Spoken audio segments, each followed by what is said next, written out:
കർത്താവായ യേശു ക്രിസ്തുവിൻ്റെ നിസ്തുല്യ നാമത്തിൽ എല്ലാവർക്കും സ്നേഹവന്ദനത്തെ അറിയിക്കുന്നു. ഈ ലോകത്തിലെ ചില പ്രതിഭാസങ്ങൾ, പ്രത്യേകിച്ച് യുദ്ധങ്ങൾ, ഉക്രൈൻ റഷ്യ യുദ്ധങ്ങൾ, അതുപോലെ അടുത്ത കാലത്തുണ്ടായ പാകിസ്ഥാൻ ഇറാൻ യുദ്ധം, അതിലൊക്കെ ഉപരി ഇസ്രായേൽ ഹമാസ് യുദ്ധം, ഈ ലോകത്തിലെ സെക്കുലർ വേൾഡ് ഇസ്രായേൽ ഹമാസ് യുദ്ധം എന്നല്ല പറയുന്നത്, ഇസ്രായേൽ പലസ്തീൻ യുദ്ധം എന്നാണ് പറയുന്നത്. അതായത് പലരും പലസ്തീൻ പക്ഷപാതികളാകുന്നു എന്നുള്ളതാണ്. നമ്മുടെ ഈ കൊച്ചു കേരളത്തിൽ പോലും പലസ്തീൻ ഐക്യദാർഢ്യം പ്രഖ്യാപിച്ച് രാഷ്ട്രീയ ഭേദമന്യേ ഒത്തിരി അധികം ആളുകൾ മുന്നോട്ട് വന്നിട്ടുണ്ട്. നമ്മൾ ദൈവത്തിൻ്റെ വചനം കൂടുതലായി പഠിച്ചു കഴിഞ്ഞാൽ ഒന്നാം ലോക മഹായുദ്ധം വരെ UK യാണ് സാമ്പത്തികമായി ഭയങ്കരമായിട്ട് ഉയർന്നു വന്നത്. അതിനൊരു കാരണം ഇപ്പോൾ തിയോളജിയൻസ് പറയുന്നത്, ആദ്യമായിട്ട് യഹൂദ ജനതയെ അംഗീകരിച്ചത് UK യാണ്. ഇപ്പോൾ ലോകത്തിലെ ഏറ്റവും സാമ്പത്തികമായ മുന്നേറ്റം വരുന്നിരിക്കുന്നത് USA യാണ്. USA ആണ് UK കഴിഞ്ഞതിന് ശേഷം യഹൂദ ജനതയ്ക്ക് സപ്പോർട്ട് കൊടുത്തത്. അവരുടെ വിജയത്തിൻ്റെ രഹസ്യം അതാണെന്ന് പറയാറുണ്ട്. എന്നാൽ ഈ അടുത്ത കാലത്ത് ഭരണമാറ്റമൊക്കെ വന്നു കഴിഞ്ഞപ്പോൾ അവരുടെ രാജ്യത്തെ 2 പാർട്ടികളുണ്ട്, റിപ്പബ്ലിക്, ഡെമോക്രാറ്റിക് പാർട്ടികളൊക്കെ ഉണ്ട്. ആ പാർട്ടിയുടെ അടിസ്ഥാനത്തിൽ ചില പാർട്ടികൾ ലിബറൽ ആയിട്ട് ചിന്തിക്കുന്നത് കൊണ്ട് അവരെ ബിബ്ലിക്കൽ കോണ്ടെക്സ്റ്റിലുള്ള കാര്യങ്ങളൊന്നും ശ്രദ്ധിക്കാതെ യഹൂദന് കൊടുക്കുന്ന സപ്പോർട്ട് പിൻവലിച്ചാൽ കൊള്ളാം എന്ന് ചില ആലോചനകളുണ്ട്. അങ്ങനെ വന്നു കഴിഞ്ഞാൽ, ആ സപ്പോർട്ട് കൊടുത്തു കഴിഞ്ഞാൽ പല വേദശാസ്ത്ര പണ്ഡിതന്മാരും പറയുന്നത് UK നശിച്ചതുപോലെ USA പുറകോട്ട് വരാൻ സാധ്യതയുണ്ടെന്നുള്ളത്. അപ്പോൾ നമുക്കിപ്പോൾ ലോകരാജ്യത്തിൽ നടക്കുന്ന യുദ്ധത്തെ വിശദമായിട്ട് പ്രാവചനീയമായി, പ്രത്യേകിച്ച് ബൈബിളിൽ അടങ്ങിയിരിക്കുന്ന സത്യങ്ങളുടെ അടിസ്ഥാനത്തിൽ വിശകലനം ചെയ്യുമ്പോൾ കുറേ കൂടെ യാഥാർത്ഥ്യം നമുക്ക് ലഭിക്കാൻ കഴിയും. നമുക്കറിയാം, എസെക്കിയേൽ പ്രവചനത്തിൽ കൃത്യമായിട്ട് ഒത്തിരിയധികം അന്ത്യകാല സംഭവങ്ങളെപ്പറ്റി പ്രവചിച്ചിട്ടുണ്ട്. അതിൽ 38-39 അധ്യായങ്ങൾ പറയുന്നത് റഷ്യയെപ്പറ്റിയാണ് പറയുന്നത്. റഷ്യ എന്നുള്ള വാക്കല്ല അവിടെ ഉപയോഗിച്ചിരിക്കുന്ന റോഷ് എന്നാണ്. അങ്ങനെ വരാനുള്ളൊരു കാര്യം, ഈ ലാംഗ്വേജ് ശാസ്ത്രജ്ഞന്മാർ, പ്രത്യേകിച്ച് ലിംഗ്വിസ്റ്റിക്കാർ പറയണത്, പഴയ കാലത്തെ ഒരു വാക്ക് ഉപയോഗിക്കുമ്പോൾ അതിൽ പ്രധാനപ്പെട്ട അക്ഷരങ്ങൾ മാത്രമേ അവർ പിന്നീട് അത് റീട്ടേൺ ചെയ്യത്തുള്ളൂ. വേറെ രീതിയിൽ പറഞ്ഞാൽ വവൽസ് എല്ലാം മാറും. ആ റഷ്യ എന്നുള്ളതിനകത്തിലെ വവൽസ് മാറിക്കഴിഞ്ഞാൽ റോഷ് എന്ന് പറയുന്ന ഒരു കാര്യം കിട്ടും. അതുകൊണ്ടാണ് എസെക്കിയേൽ പ്രവചനത്തിലെ റോഷിനെ പറ്റിയും ഗോഗിനെ പറ്റിയും മാഗോഗിനെ പറ്റിയും ഒക്കെ പറയുന്നു. അപ്പോൾ അവർ കുറേ രാജ്യങ്ങളെല്ലാം കൂടെ ചേർന്ന്, പ്രത്യേകിച്ച് നമുക്കറിയാം ഇസ്രായേലിൻ്റെ ശത്രുക്കളായിട്ടുള്ള കുറേ രാജ്യങ്ങളെല്ലാം കൂടെ ചേർന്ന് ഇസ്രായേലിനോട് യുദ്ധം ചെയ്യാൻ വരുന്ന കുറേ കാര്യങ്ങളാണ് അവിടെ പറഞ്ഞിരിക്കുന്നത്.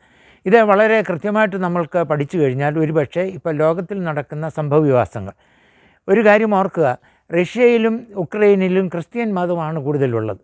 പലപ്പോഴും നമ്മൾ ഈ എക്യുമിനിസത്തെ പറ്റിയൊക്കെ പറയുമ്പോൾ എക്യുമിനിസം തകർന്നതിൻ്റെ പ്രധാനപ്പെട്ട ലക്ഷണമാണ് യുക്രൈൻ റഷ്യ യുദ്ധം എന്ന് പറയുന്നത്. ഒരേ സഭയിൽപ്പെട്ട ഓർത്തഡോക്സ് ചർച്ചിൽപ്പെട്ട 2 വിഭാഗം ആളുകളാണ് ലോകത്തെ ഞെട്ടിച്ചുകൊണ്ട് ഈ യുദ്ധത്തിൽ ഏർപ്പെട്ടുകൊണ്ടിരിക്കുന്നത്.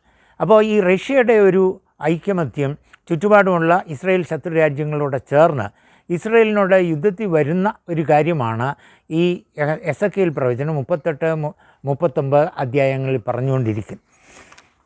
എന്തുകൊണ്ടാണ് ഇസ്രായേലിനെ ഇവർ ആക്രമിക്കുന്നത്? ഒന്നാമത്തെ കാര്യം അതിൻ്റെ സൈസാണ്. വളരെ ചെറിയ രാജ്യമാണ്. കൃത്യമായിട്ടത് 38-ാം അധ്യായത്തിൽ പ്രവചനം പോലെ എസെക്കിയേൽ രേഖപ്പെടുത്തിയിട്ടുണ്ട്, സ്മോൾ ഇൻ സൈസ്. രണ്ടാമത്തെ അവരുടെ ഉദ്ദേശം എന്ന് പറഞ്ഞു കഴിഞ്ഞാൽ പ്ലണ്ടർ ദെയർ വെൽത്ത്, അവരുടെ സമ്പത്ത് കവർച്ച ചെയ്യാൻ വേണ്ടി മാത്രമാണ്. ആ ഒരു കാര്യം കുറേ കൂടെ മുന്നോട്ട് പോകുമ്പോൾ നമുക്ക് മനസ്സിലാകും. 38-ാം അധ്യായം അതിൻ്റെ കൃത്യമായിട്ട് നമ്മൾ പഠിച്ചു കഴിഞ്ഞാൽ മനസ്സിലാവുന്ന ഒരു കാര്യമാണ്. വേറൊരു കാര്യം, അവിടുത്തെ ആളുകളെ കൊല്ലുക എന്നുള്ളതാണ് ഒരു കാര്യം. ഇത് സംഭവിക്കുന്നത് എപ്പോഴാണ് എന്നുള്ളതാണ്.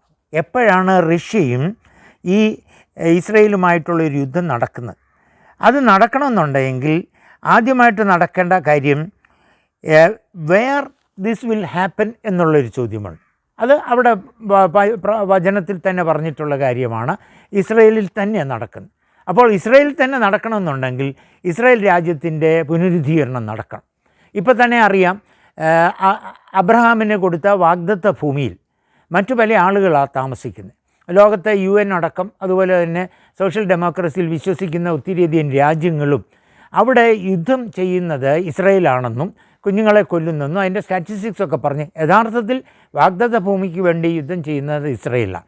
അപ്പോൾ ആ ഭൂമിയിലാണ് ഇനിയും റഷ്യക്കാർ ചുറ്റുപാടുമുള്ള ഒരു രാജ്യങ്ങളെല്ലാം കൂടെ യൂണിറ്റിയോടുകൂടി വന്ന് ആ രാജ്യത്തെ ആക്രമിക്കാൻ ശ്രമിക്കുന്നു. അപ്പോൾ വെൻ എന്നുള്ളതും വേറൊന്നുള്ളതും ഒന്നിച്ച് നമുക്ക് പറയാൻ കഴിയും.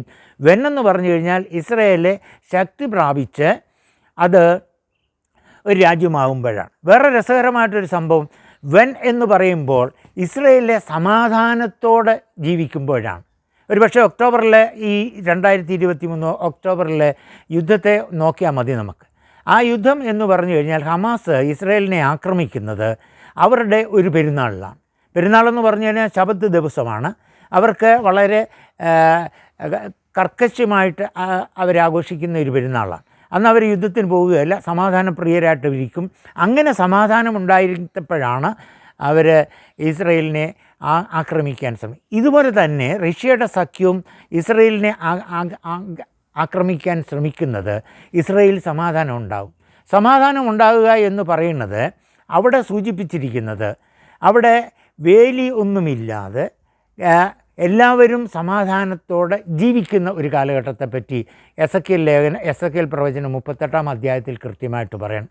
അപ്പോൾ ആരൊക്കെ തന്നെയാണ് ഈ യുദ്ധത്തിന് വരുന്നതെന്നുള്ളതിന് നമുക്കറിയാം. ഒരു ഭാഗത്ത് ഇസ്രായേൽ രാജ്യവും മറ്റ് രാജ്യങ്ങളിലെ ശത്രുക്കളായിട്ടുള്ള എല്ലാ രാജ്യങ്ങളും കൂടെ ചേർന്നുള്ള ഒരു യുദ്ധമായിരിക്കും അവിടെ ഉണ്ടാകുന്നത്. അപ്പോൾ ഈ ചെറിയ ഒരു തുടക്കം മാത്രം നമുക്കിതിനെപ്പറ്റി പറയാൻ കഴിയും. ഇനിയും ചില സംഭവവികാസങ്ങളോട് നമുക്ക് നടക്കേണ്ടതുണ്ട്. റഷ്യൻ അനിഹിലേഷൻ വന്നു കഴിഞ്ഞാൽ, റഷ്യ ഈ ഇസ്രായേലിനെ ആക്രമിച്ചു കഴിഞ്ഞാൽ ആത്യന്തികമായിട്ടുണ്ടാകുന്ന കുറേ കാര്യങ്ങൾ എന്താണെന്ന് ചോദിച്ചു കഴിഞ്ഞാൽ 39-ാം അധ്യായത്തിൽ അത് കൃത്യമായിട്ട് രേഖപ്പെടുത്തുന്നുണ്ട്. ആ ലക്ഷണങ്ങളൊന്നും കാണാത്തത് കൊണ്ട് നമുക്ക് തൽക്കാലം പറഞ്ഞു വെക്കാൻ കഴിയും, ഈ റഷ്യ ഇസ്രായേൽ യുദ്ധം, ഫൈനലായിട്ടുള്ള യുദ്ധം അത് തുടങ്ങിയിട്ടില്ല എന്ന് പറയാൻ കഴിയും. അപ്പോൾ ഇതുപോലെയുള്ള പ്രവചനങ്ങൾ പഠിച്ച് ഈ അന്ത്യകാല സംഭവങ്ങളെ നമുക്ക് അത് വിലയിരുത്താൻ കഴിയും. പലരും വിചാരിക്കുന്നത് പോലെ ലോകാവസാനം ഉണ്ടാകുവാനോ അന്ത്യകാലം അടുത്തിരിക്കുന്നോ എന്ന് നമുക്ക് പറയാൻ കഴിയുന്നില്ല. കർത്താവിൻ്റെ വരവ് അടുത്തു വരുമ്പോൾ നമുക്ക് അവന് വേണ്ടി തയ്യാറാക്കാം. അവനെ ഏറ്റവും ഹൃദ്യമായിട്ട് വരവേൽക്കാം. ദൈവം നമ്മളെ അനുഗ്രഹിക്കുമാറാകട്ടെ.